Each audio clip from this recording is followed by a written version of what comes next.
औज़ुबिल्लाहि बिस्मिल्लाहिर्रहमानिर्रहीम। आज के सेशन का हम बाकायदा आगाज करते हैं।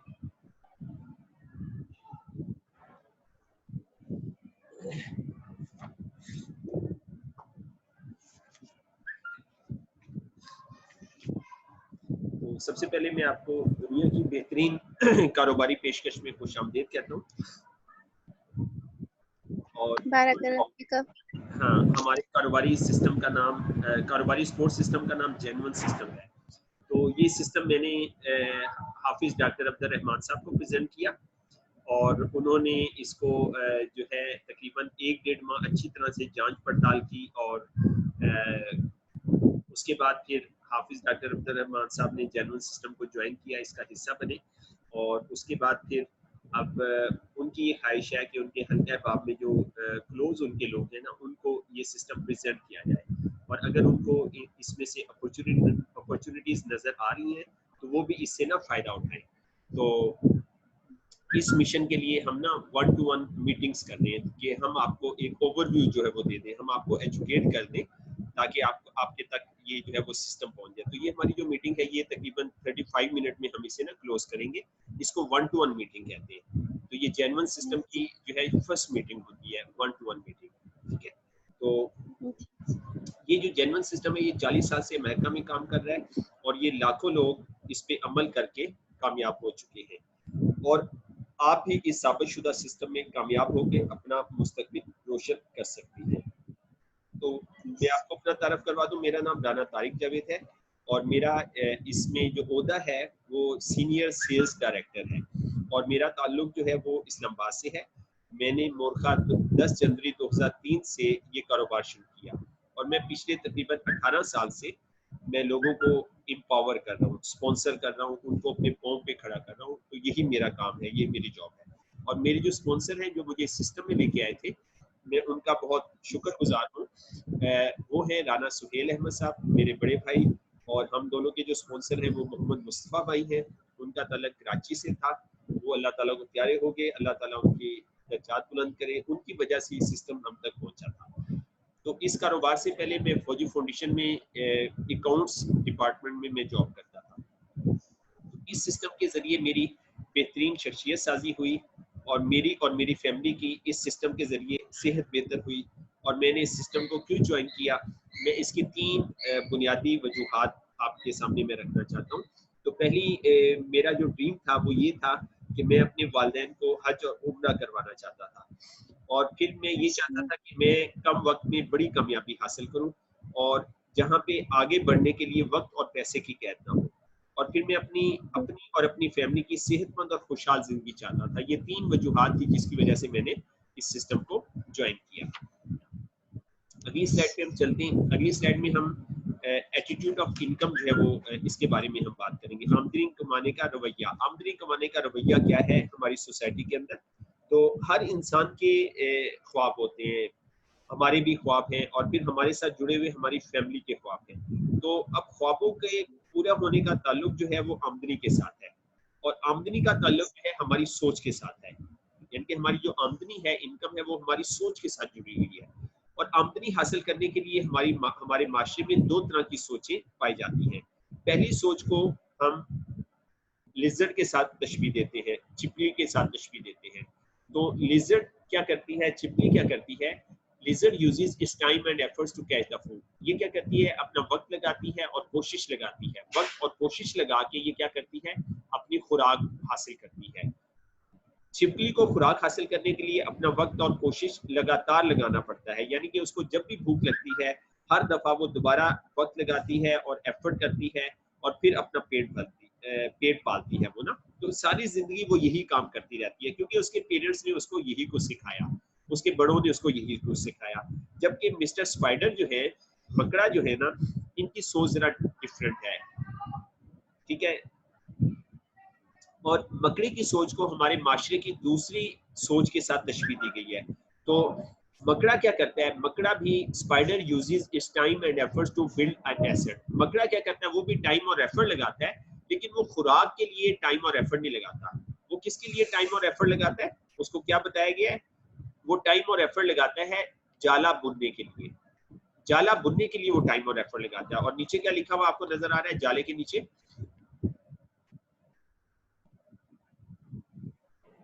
Productive assess.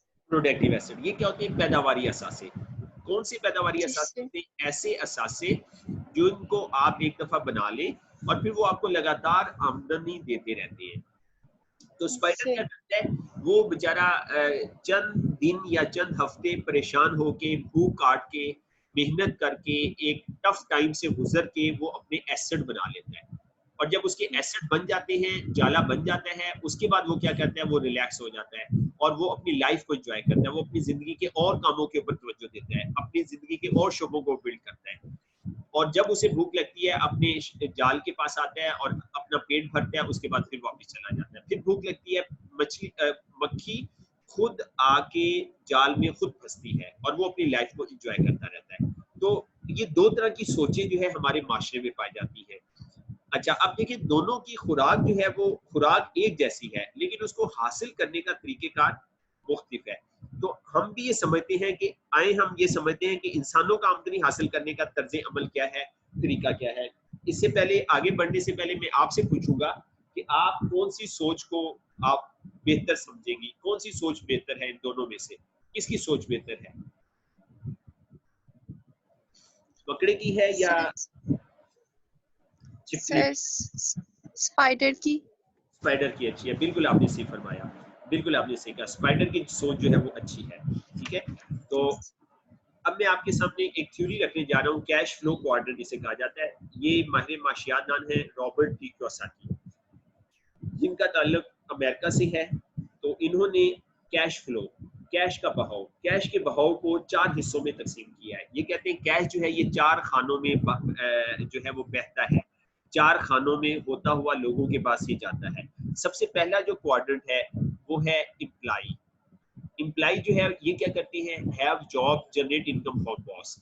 ये नौकरी हासिल करते हैं और अपने बॉस के लिए काम करते हैं।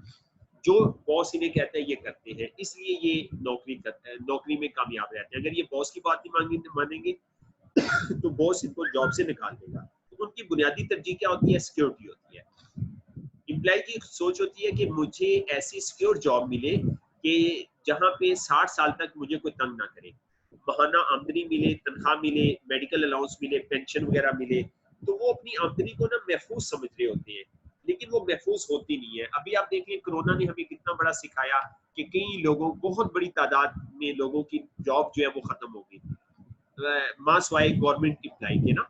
तो बहुत सारे लोगों की, बल्कि गवर्नमेंट एम्प्लॉय भी काफी जो है वो परेशानी में है। अच्छा, दूसरी जो सोच है, पहली जो सोच है एम्प्लॉय वाली, इसके साथ 90% लोग मुंसलिक हैं। अब इसमें सबसे ज्यादा लोग क्यों हैं? इसमें ज्यादा लोगों की वजह यह है कि इनको पेरेंट्स इनके यही सिखाते हैं, टीचर इनके यही सिखाते हैं, बड़े इनको यही बताते हैं पढ़ो लिखो उसके बाद जॉब करो। अच्छा, दूसरी जो सोच है वो सेल्फ एम्प्लॉयड है। सेल्फ एम्प्लॉयड क्या करते हैं? ये बॉस के लिए काम नहीं करते, ये अपने लिए काम करते हैं, जॉब की निस्बत जरा थोड़ा बेहतर होते हैं। तो इनकी जो बुनियादी तरजीह होती है वो होती है आज़ादी। तो आज़ादी और खुद मुख्तारी इनकी जो है वो तरजीह होती है। तो ये खुश होती है आज़ाद होके। तो ये वर्ल्ड पॉपुलेशन का 5% है। तो अगर हम इन दोनों को जमा, इसमें कौन आते हैं सेल्फ एम्प्लॉयड में? डॉक्टर्स, शॉपकीपर्स, लॉयर्स, सब इसमें आते हैं। ऐसे लोग जो अपना काम करते हैं। इन दोनों को अगर हम टोटल करें तो ये येलो वाली स्लाइड में लिखा हुआ है, कितने परसेंट लिखा हुआ है, कितने परसेंट लोग हैं ये बताइए? ये 95 पीपल्स होते हैं। 95% ये लोग हैं वर्ल्ड पर। और इनके पास दौलत कितनी परसेंट है? 5%। 5%। थोड़ी से पैसे, थोड़ी सी दौलत, इतने ज्यादा लोगों में थोड़ी थोड़ी तकसीम हुई हुई है। इसकी क्या वजह है? क्यों ऐसा है ना? ठीक है, क्योंकि ये क्या कहते हैं, इनको बताया जाता है यू वर्क फॉर मनी, तुमने पैसे के लिए काम करना है। नौकरी वाले को क्या बताया जाता है? तुम जितने घंटे जॉब ज्यादा करोगे तुम्हें पैसे ज्यादा मिलेंगे। दुकानदार का ज़हन क्या है? मैं जितने घंटे ज्यादा मैं दुकान खोलूंगा, सेल करूंगा, मेरे इनकम ज्यादा आएगी। तो इनको बचपन से ऐसे ही ट्यून किया जाता है कि अपने पल्ले एक बात बांध लो, कान खोल के बात सुन लो, पैसे का जो ताल्लुक है ना वो काम के साथ है। जितना काम करोगे उतना पैसा मिलेगा। तो इन दोनों की सोच को तशबीह दी गई है छिपकली के साथ। अब हम राइट क्वाड्रेंट की तरफ बढ़ते हैं। राइट क्वाड्रेंट में कौन है? Business owner. बिजनेस ओनर, कारोबारी मालिक। Own a system and people's work for you. ये क्या करते हैं? ये अपना जाती सिस्टम बनाते हैं और लोग इनके लिए काम करते हैं। ठीक है, अब देखिए ये कितनी परसेंट है वर्ल्ड पॉपुलेशन का? क्या लिखा हुआ है? 4%। 4%। और देखिए ये साहब सोफे के ऊपर बैठे हुए जूतों समेत, और यकीनन इन्होंने टाइम मैनेजमेंट की ट्रेनिंग नहीं ली हुई, और एक हाथ में मोबाइल पकड़ा हुआ है और दूसरे हाथ से कुछ फल खा रहे हैं, और इनके पीछे क्या बना हुआ है? जाला बना हुआ है। जी सर। हाँ, तो ये स्पाइडर की एग्जांपल दिए ना इनको। बिल्कुल ये स्पाइडर वाला काम करते हैं। इनको स्पाइडर के साथ तशबीह दी गई है कि ये अपना सिस्टम डेवलप करते हैं, लोग इसके लिए काम करते हैं। इनको ये कौन होते हैं? फैक्ट्री के मालिकान, इंडस्ट्रियों के मालिकान। ठीक है, तो ये 4% बिजनेस ओनर होते हैं। अच्छा आगे चलते हैं। आगे जो है इन्वेस्टर है। इन्वेस्टर, इन्वेस्टर जो है इनके बारे में कहा जाता है मनी वर्क्स फॉर यू। पैसा इनके लिए काम करता है, और ये वर्ल्ड पॉपुलेशन का कितने परसेंट है? 1%। 1% है। 1% है। तो अब इन दोनों को टोटल करें, कितनी दौलत इनमें तकसीम हो रही है, आप बताएं? 5% पीपल्स है और 95% इनके पास वेल्थ जमा होगी। जी, सोसाइटी के थोड़े से लोग हैं 5%, और इनके पास दौलत का 95% हिस्सा इनमें डिवाइड है। क्यों हो रहा है? क्या वजह है इसकी? क्यों नहीं हो रहा है? क्योंकि इनके बड़ों ने बिकॉज ये हाँ बताइए। सही, बिकॉज ये इन्वेस्टर करते हैं ना, इन्होंने अपने बड़ों से भी यही सीखा। जी, नीचे क्या लिखा हुआ है? Money works for you. इनको ये सिखाया होता है पैसा आपके लिए काम करेगा, पैसा आपका गुलाम होगा। इन दोनों को ये सिखाया जाता है। और लेफ्ट साइड वालों को सिखाया जाता है आपने पैसे के लिए काम करना है, तो ये पैसे के गुलाम होते हैं। राइट साइड वालों ने क्या किया होता है? पैसे को अपना गुलाम बनाया होता है। तो ये दो तरह की सोचें हमारी माशरे में, हमारी सोसाइटी में पाई जाती हैं। अच्छा, तो अब एस और बी के कारोबार में फर्क क्या है? वो ये है कि एस और ई का जो कारोबार है ना, एस और ई वाले ये कारोबार के लिए काम करते हैं, और बी का जो कारोबार है इसमें कारोबार आपके लिए काम करता है। और आज की जो प्रेजेंटेशन है इसी बी के कारोबार के हवाले से है। और अब हमारा काम क्या है? हाफिज डॉक्टर अब्दुल रहमान साहब को ये प्रेजेंटेशन क्यों अच्छी लगी, उनको ये सिस्टम क्यों अच्छा लगा, उसकी क्या वजह है? उसकी वजह ये है कि हमारा बुनियादी काम ये है कि हमने क्या करना है, हमने सोसाइटी से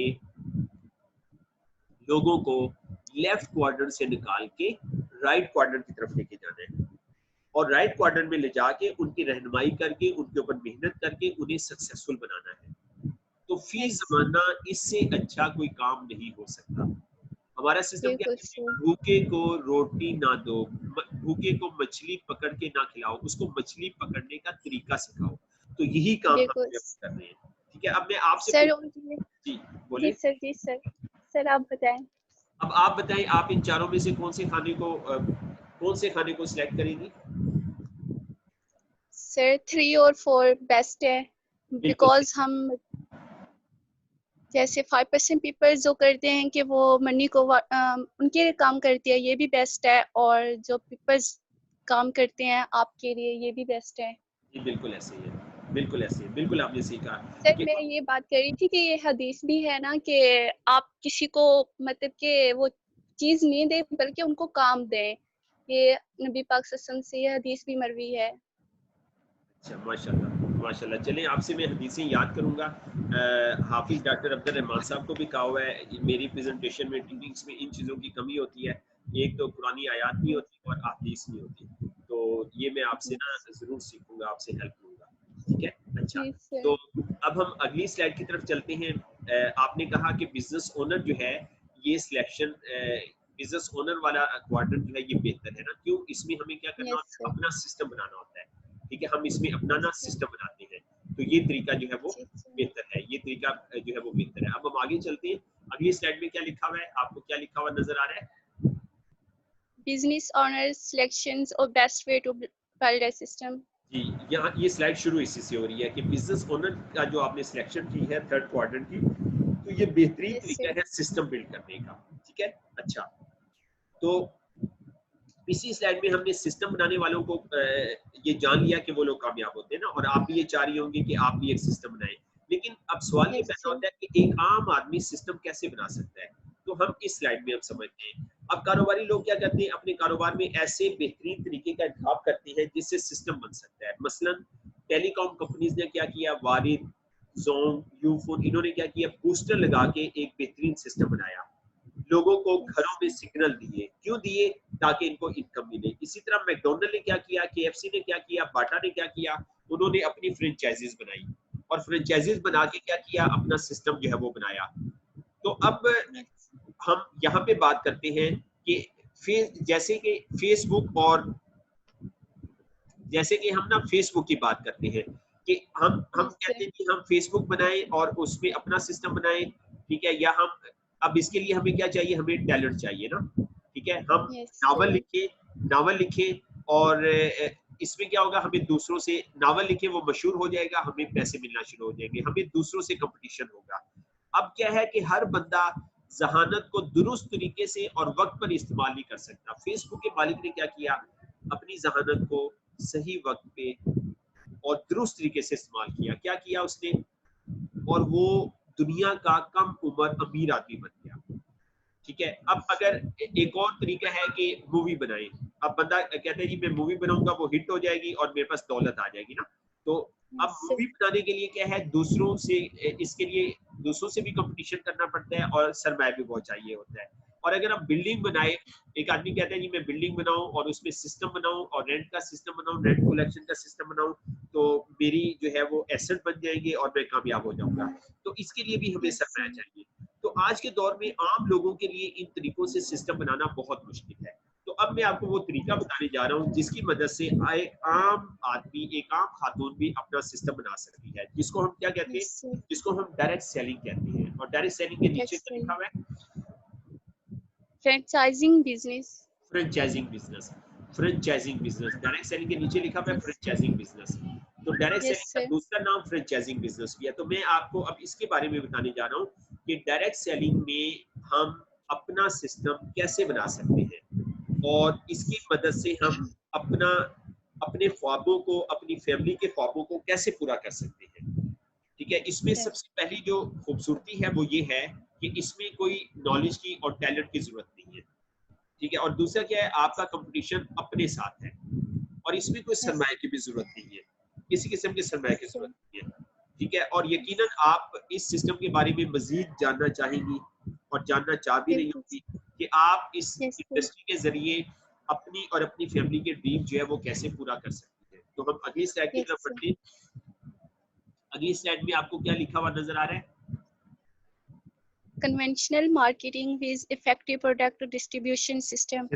ये रवायती मार्केटिंग बामुकाबला मौसर तरीन तरीका आपको तकसीम करने का, ठीक है। तो सबसे पहले अब मैं आपको डायरेक्ट सेलिंग के बारे में बताने जा रहा हूँ। उससे पहले हम कन्वेंशनल मार्केटिंग के बारे में समझते हैं डायरेक्ट सेलिंग को डिस्कस करने से पहले, ताकि आप उसमें कंपैरिजन कर सकें। अच्छा, तो डायरेक्ट सेलिंग को समझने के लिए पहले हम ये समझते हैं कि रवायती कारोबार क्या होता है। सबसे पहले चीज बनाने वाला कारखाने वाला होता है। ये देखिए आपको कारखाना नजर आ रहा है, इसकी चिमनियों से धुआं निकलता हुआ नजर आ रहा है। और ये प्रोड्यूसर है, इसके नीचे क्या लिखा हुआ है, कितने डॉलर लिखे हुए, प्रोड्यूसर 10 USD, 10 USD जी 10 USD। तो यहाँ पे मिसाल ली गई है कि फर्ज किया प्रोड्यूसर जो है एक चीज $10 की बनाता है, यहाँ पे मिसाल ली गई है। और इसके बाद क्या होता है, चीज बन जाती है और फिर क्या इंपोर्टर उस चीज को इंपोर्ट करता है, होलसेलर के पास जाती है, डिस्ट्रीब्यूटर के पास जाती है, सेलमैन के पास जाती है, सेल पीपल, रिटेलर के पास जाती है, शॉप के पास जाती है, उसके बाद कंज्यूमर ले लेते हैं। ये आपको जो है यंग बॉय और यंग गर्ल नजर आ रही है, इन्होंने परचेज बाय कर लिया। कितने की बाय की है इन्होंने, 25 डॉलर की। $10 की बनी थी, $25 की चीज बिक गई, तो $15 इन दरमियान वाले लोगों की पॉकेट में गए।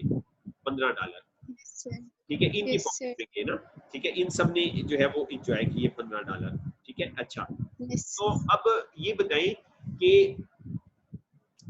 अमेरिका की हार्वर्ड यूनिवर्सिटी एक सर्वे करती है चीजों के बिकने में अहम किरदार किसका है। फिर $15 में से कुछ पैसे एडवर्टाइजमेंट में बिके ना, तो वो हार्वर्ड यूनिवर्सिटी सर्वे करती है चीजों के बिकने में ज्यादा किरदार एडवर्टाइजमेंट का है या कंज्यूमर का है। आपका क्या ख्याल है, किसकी वजह से ज्यादा चीजें बिकती हैं, कंज्यूमर की कहने की वजह से या इश्तिहारबाजी की वजह से?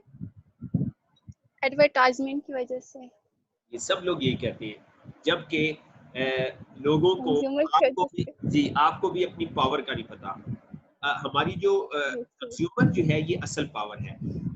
एडवर्टाइजमेंट की वजह से उनकी फंडिंग ये थी, एडवर्टाइजमेंट की वजह से 20 से 40% चीजें बिकती है, कंज्यूमर की वजह से 60 से यस 80% चीजें बिकती है। तो चीजों के बिकने में अहम किरदार कंज्यूमर का है। लेकिन ये बताइए, अब मैंने आपसे मशवरा लिया मुझे फ्रिज लेना है, आप कहती है मेरे घर में डॉलर्स है वो बहुत जबरदस्त है, हम 5 साल से इस्तेमाल कर रहे हैं, मैंने भी जाके डॉलर्स ले लिया आपके कहने पे।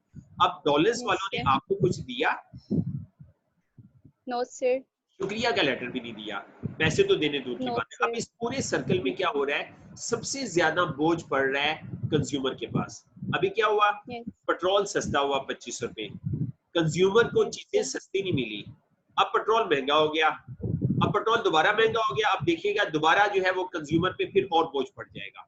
तो महंगाई यस का सारा सर, बोझ जो है वो कंज्यूमर के ऊपर पड़ रहा है। इस वक्त हमारे माशरे का पिसा हुआ तबका कंज्यूमर है। हम कह रहे हैं जाग सारिफ जाग, अपनी आंखें खोल, तुम्हारे साथ ज्यादती हो रही है, तुम्हें तुम्हारे हकूक नहीं मिले। तो हम क्या यस करते सर, हैं, हम सारिफ को यस खुशहाल सर, करने के लिए, हम सारिफ को खुशहाल करने के लिए काम कर रहे हैं। तो ये है ट्रेडिशनल वे ऑफ मार्केटिंग, रवायती तरीका। अब मैं आपको, इसको कन्वेंशनल मार्केटिंग कहते हैं। अब मैं आपको इफेक्टिव प्रोडक्ट डिस्ट्रीब्यूशन सिस्टम के बारे में बताता हूँ।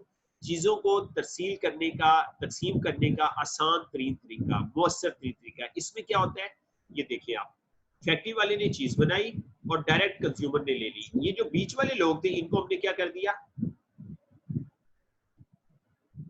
क्रॉस कर दिया, खत्म कर दिया। यस सर, यस अब सर, ग्राहक कहां से चीज लेगा, फैक्ट्री से, बीच यस में कोई सर, भी नहीं होगा। ठीक है, अच्छा, तो अब ये जो ऊपर वाला निजाम था, ये निजाम क्या है, ये अब बदहाल निजाम बन चुका है। ना ही ये मिडलमैन को यस फायदा सर, दे रहा है, ना कारखाने वाले को फायदा दे रहा है, और ना ही ग्राहक का, तो ये नुकसान कर ही रहा है ना। तो ये जो यस सर, मुअस्सर तरीका है प्रोडक्ट को तकसीम करने का, जिसको पर्सनल फ्रेंचाइज या डायरेक्ट सेलिंग भी कहते हैं ना, पर्सनल फ्रेंचाइज भी इसे यस सर, कहते हैं, डायरेक्ट सेलिंग का निजाम भी कहते हैं।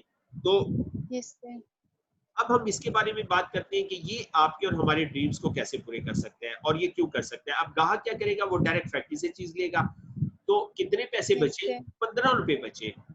15 रुपए, यस, 15 रुपए जब सेव हुए, तो ये 15 रुपए हम क्या यस, करेंगे, हम फैक्ट्री में और ग्राहकों में बराबर बराबर तकसीम कर देंगे, एक खास तरीके कार से तकसीम कर देंगे, जिससे क्या होगा, ग्राहक खुशहाल होना शुरू हो जाएगा।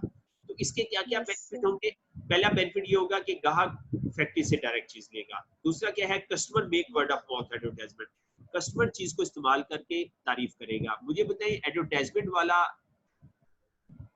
पैसे लेके एडवर्टाइजमेंट करता है और वो यस, नहीं देखता चीज अच्छी है या नहीं अच्छी, उसका क्राइटेरिया ये होता है भी मुझे पैसे दो, ऐड लगा लो, जितने ज्यादा पैसे लोगे उतना ज्यादा ऐड में टाइम मिल जाएगा। लेकिन ग्राहक यस पैसे सर, लेके ऐड नहीं लगाता, ग्राहक क्वालिटी अच्छी हो तो आगे वर्ड ऑफ माउथ एडवर्टाइजमेंट करता है, यानी कि अपने मुंह से उस चीज की तारीफ करता है। अगर चीज अच्छी ना हो तो क्या ख्याल है, डॉलर्स का फ्रिज अगर अच्छा नहीं था तो आपने मुझे रिकमेंड करना था, नहीं करना था, नो सर, नो सर, बिल्कुल भी नहीं करना। तो इसलिए सबसे मौसर जो तरीका है ये ग्राहक का होता है। और यहाँ पे फिर क्या यस होता है, सर, एक और सहूलत है ग्राहक को, ग्राहक अगर कहता है कि मैं डिस्ट्रीब्यूटर बनना चाहूँ वो बन सकता है। ऊपर वाले निजाम में ग्राहक कहता है मैं डिस्ट्रीब्यूटर बनना चाहता हूँ, फैक्ट्री वाले कहेंगे भाई आप हमें 3 या 4 करोड़ रुपया दे दें, फिर हम आपको डिस्ट्रीब्यूटर बनाएंगे। ठीक है, यहाँ पे ग्राहक यस सर, बगैर पैसे के डिस्ट्रीब्यूटर बन सकता है। फिर क्या है, अवॉइड फोर्जरी, जालसाजी से यहाँ पे बचा जा सकता है। कैसे बचा जा सकता है जालसाजी से, क्यों बचा जा सकता है, आप बताएंगे। सर, दरमियान में कोई नहीं है, ग्राहक फैक्ट्री यस से सर, माल ले लेगा, तो दरमियान में यस लोग सर, आए तो जालसाजी होगी ना। ठीक है, अब यस लीवर सर, ब्रादर की चीजें हैं बहुत सारी, वो बाजार में नंबर 2 है, शावर में बनती हैं और बाजार में आ जाती है, नंबर 2 चीजें हैं। लीवर ब्रादर की यस बहुत सर, सारी चीजें जो है वो ऐसी हैं। ठीक है, तो यस यहाँ पे सर, जो है वो ऐसा नहीं है। तो यहाँ पे जालसाजी से, क्योंकि कस्टमर डायरेक्ट फैक्ट्री से चीज ले रहा है। और फिर क्या है, based on circle of influence health trustful, ये डायरेक्ट सेलिंग का जो बिजनेस है, ये इसकी बुनियाद होती है आपके हल्का अहबाब के ऊपर, जो आपके ऊपर ट्रस्ट करती है। मैंने Hafiz yes doctor sir, Abdul Rahman sahab को ये बिजनेस बताया, उन्होंने अच्छी तरह से इसकी जांच पड़ताल की, 1 माह 1.5 माह जांच पड़ताल की। क्यों जांच पड़ताल की, क्योंकि उन्होंने फिर ये अपने जानने वाले लोगों को बताना था, और उन्होंने इसलिए जांच पड़ताल की कि मैं अगर किसी को बताऊं तो कहीं ऐसा ना हो ये काम गलत हो, इस काम में कोई yes, वीकनेस हो। तो उन्होंने अच्छी तरह से इसकी जांच पड़ताल की। तो यहाँ पे क्या होता है कि yes, हम जो है इसकी बुनियाद जो होती है उन लोगों पे होती है जिनके ऊपर हम ट्रस्ट करते हैं। तो इस yes, वजह से डायरेक्ट सेलिंग सिस्टम ये सबसे मौसर तरीका है चीजों को प्रमोट करने का। ठीक है, yes, sir. अच्छा, Yes, ये sir. क्लियर होगी आपको स्लाइड। अब हम आगे चलते हैं, अगली स्लाइड की तरफ चलते हैं। अगली स्लाइड हमारी लास्ट स्लाइड है। तो क्या आपको लिखा हुआ नजर आ रहा है? Direct selling is association, association. Association. Yes, अब जो हमने डायरेक्ट सेलिंग सिस्टम की बात की, यकीनन आपको अच्छा लगा होगा क्योंकि इसमें हमारा और आपका फायदा है, ग्राहक का फायदा है, yes, हमने ग्राहक को इम्प्रूव yes, करना sir. है। अब इसके डायरेक्ट सेलिंग को कंट्रोल करने के लिए इदारा बना हुआ है ना, और उसका नाम डीएसए है, डीएसए। और डीएसए को जो कंट्रोल करता है वो है WFDSA, world federation direct cell association. तो इसका Yes, जो हेड ऑफिस है WFDSA, ये यूएसए के अंदर है। तो हर मुल्क ने डीएसए बनाया हुआ है, DSA direct cell association association. Canada, direct cell association America, direct cell association Singapore, Taiwan, Indonesia, Malaysia, China, Germany, Japan, हर मुल्क ने डीएसए बनाया हुआ है। पाकिस्तान में अभी डीएसए नहीं बना। तो इनको जो कंट्रोल करता है वो WFDSA बनता है। ये आपको उसकी वेबसाइट भी नजर आ रही है। तो डीएसए की भी Yes, वेबसाइट होती है और आपको इसका लोगो भी नजर आ रहा है। ठीक है, तो पूरी दुनिया के अंदर 10,000 से ज्यादा कंपनीज हैं जो इससे रजिस्टर्ड हैं। तो इसका रजिस्टर्ड का क्राइटेरिया क्या है, रजिस्ट्रेशन का म्यार क्या है? पहला म्यार ये होता है कि सिलेक्शन क्राइटेरिया ये होता है कि आपकी जो प्रोडक्ट है ना वो होनी चाहिए, कैसी होनी चाहिए, वो क्वालिटी प्रोडक्ट होनी चाहिए, यूनिक होनी चाहिए, हाई क्वालिटी प्रोडक्ट होनी चाहिए। डायरेक्ट सेल एसोसिएशन किसी भी कंपनी को रजिस्टर्ड नहीं करता जब तक उसकी प्रोडक्ट मुनफरिद नहीं होती या हाई क्वालिटी नहीं होती। फिर दूसरी रिक्वायरमेंट ये yes, sir. होती है कि उनकी प्रोडक्ट की डिमांड होनी चाहिए। और तीसरी रिक्वायरमेंट ये होती है कि मसनूआत की सप्लाई में कोई मसला नहीं होना चाहिए। तो ये तीन Yes, चीजें sir. पूरी हो तो डायरेक्ट सेल का इदारा है वो कंपनी को रजिस्टर कर देता है। तो हमारी कंपनी जो है जिसके बारे में इंशाल्लाह अगली मीटिंग में मैं आपको तारुफ करवाऊंगा वो डीएसए से अप्रूव्ड है, रजिस्टर्ड है। तो अब मैं आपको ग्लोबल डायरेक्ट सेलिंग के बारे में बताने जा रहा हूँ कि पूरी दुनिया के अंदर डायरेक्ट सेलिंग की क्या फिगर्स हैं, कितने लोगों ने इसको ज्वाइन Yes, कर लिया है। एशिया पैसिफिक, हम आते हैं एशिया पैसिफिक के अंदर, पाकिस्तान। तो एशिया पैसिफिक के अंदर आते हैं 52 मिलियन, 52 मिलियन yes, लोगों ने एशिया पैसिफिक में ज्वाइन कर लिया है। सबसे ज्यादा तादाद एशिया पैसिफिक की है। और दूसरी जो है यूरोप के अंदर 11.4 मिलियन लोगों ने ज्वाइन कर लिया है। नॉर्थ अमेरिका के अंदर 16.3 मिलियन लोगों ने ज्वाइन कर लिया है। साउथ सेंट्रल अमेरिका के अंदर 10.4 मिलियन लोगों ने ज्वाइन कर लिया है। अफ्रीका मिडल ईस्ट के अंदर 1.4 मिलियन लोगों ने ज्वाइन कर लिया है और बाकी yes, रीजन sir. में 8.4 मिलियन ने ज्वाइन कर लिया। अब आप पूरी दुनिया की 8.4. 8.4 पूरी दुनिया की फिगर को अगर आप टोटल करें तो फिर भी एशिया की फिगर ज्यादा बनती है। ये बनती है 48 मिलियन पूरी दुनिया की और एशिया की 52 मिलियन। इसकी क्या वजह है? Yes, इसकी sir. वजह ये है कि एशिया के अंदर लोगों को दो बड़े मसले हैं।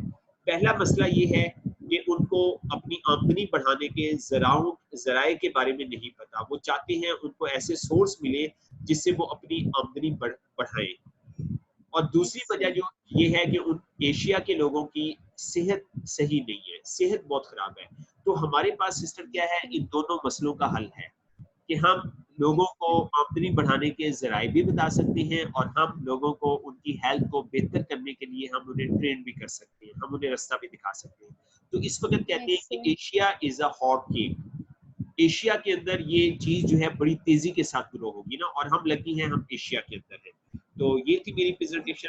मैंने शार्ट सी आपको प्रेजेंटेशन दी और मैंने कोशिश की कि इसको जल्दी से कंप्लीट कर लें ताकि हम आपसे क्वेश्चंस ले सकें और आपके साथ डिस्कस कर सकें क्या क्या चीज़ें आपको समझ आई हैं, क्या क्या चीज़ें आपको समझ नहीं आई। जी, अब आप बताइए, आपके ज़हन में कोई भी सवाल हो, मैं रिकॉर्डिंग को स्टॉप कर देता हूँ।